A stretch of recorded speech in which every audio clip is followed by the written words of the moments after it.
பேசுறதே பாரு, school boys நம்மளை பார்த்தா காமிப்போம் யார் நம்ம ஸ்கூல் பாய்ஸ் காமிச்சிடலாம்.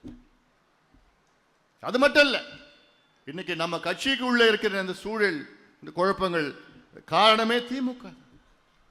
திமுகவுடைய கைகூலிகள் தான் ஐயா சுத்தி இருக்கிறாங்க. சூழ்ச்சி பண்ணி எப்படியாவது நம்ம கட்சியை பலவீனப்படுத்தணும்னு நினைச்சிட்டு இருக்கிறாங்க. ஆனால் அதை விட 10 மடங்கு அதிகமாக பலம் பெற்றிருக்கிறது நம் கட்சி. பலமாக இருக்கிறது, உணர்வாக இருக்கிறது. இந்த ஒரு காரணம் போதும் திமுகவை வீட்டுக்கு அனுப்புவது. இந்த ஒரு காரணம் போதும்.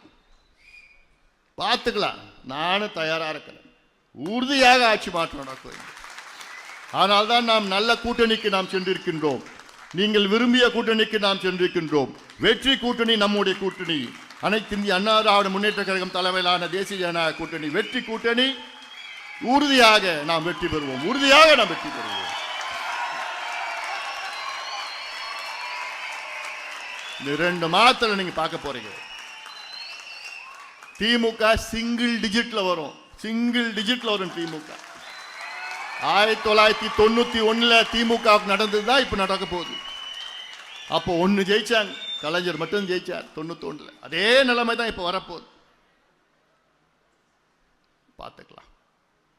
ஏன்னா அந்த அளவுக்கு மக்கள் எல்லாம் கோபத்தில், ஆத்திரத்தில் இருக்கிறாங்க, கொந்தளிப்பா இருக்கிறாங்க. குறிப்பா பெண்கள், பெற்றோர்கள், இளைஞர்கள். நாங்கள் ஆட்சிக்கு வந்தா 5.5 லட்சம் அரசு வேலைகளை நாங்கள் உருவாக்குவோம், வேலை வாய்ப்பை நாங்கள் கொடுப்போம். 5.5 லட்சம். யாரு? ஸ்டாலின் அவர்கள் சொன்னது. நேற்று சொல்றார் வேலை வாய்ப்பை இவர் கொடுக்கிறாராம்.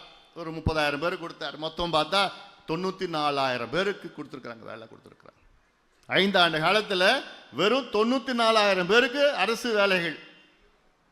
எல்லா துறைகளிலும் சொல்லிட்டு இருக்கேன், எல்லாம் சேர்த்து தான் நான் சொல்றேன். இது நான் சொல்லல, திமுக அரசு சொன்னது. ஆனால் சத்தியம் கொடுத்தது 5.5 லட்சம் பேருக்கு அரசு வேலைகள் நான் கொடுப்போம். கொடுத்தது 94,000 பேர்.